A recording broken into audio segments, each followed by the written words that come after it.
Today I'll be performing the jerk test or the posterior stress test of the shoulder.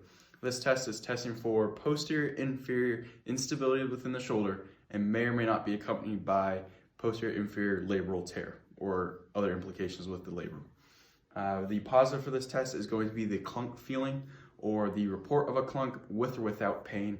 That's kind of up in the air based on the extent of the injury. To perform this test, you're going to have the patient laying supine as such, and you're going to bring their arm into vertical abduction and 90 degrees of elbow flexion. You're then going to axial load the humerus into the shoulder as such, and you're going to bring the elbow into horizontal adduction as such. As before you do that, relax. I'm going to put my hand underneath the scapula, come back out.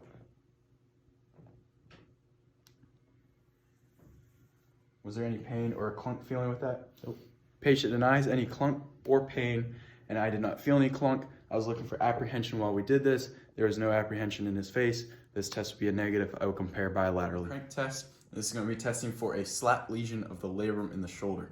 To perform this test, this can be either done laying down or sitting up. For this time, we're going to do it laying down as patient such in a supine position with their shoulder towards the edge of the table for easy accessibility. To perform this test, you're going to do it very similar to the jerk test. You're going to have their arm horizontally abducted to about, vertically abducted to about 90 degrees.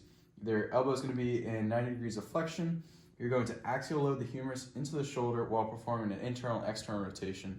The positives for this test is going to be a report of clicking, and I'm also looking for apprehension within the patient, and they can have a report of pain, which does not always have to be in there for it to be a positive test. So we're going to go ahead and perform it. Axial load, you relax.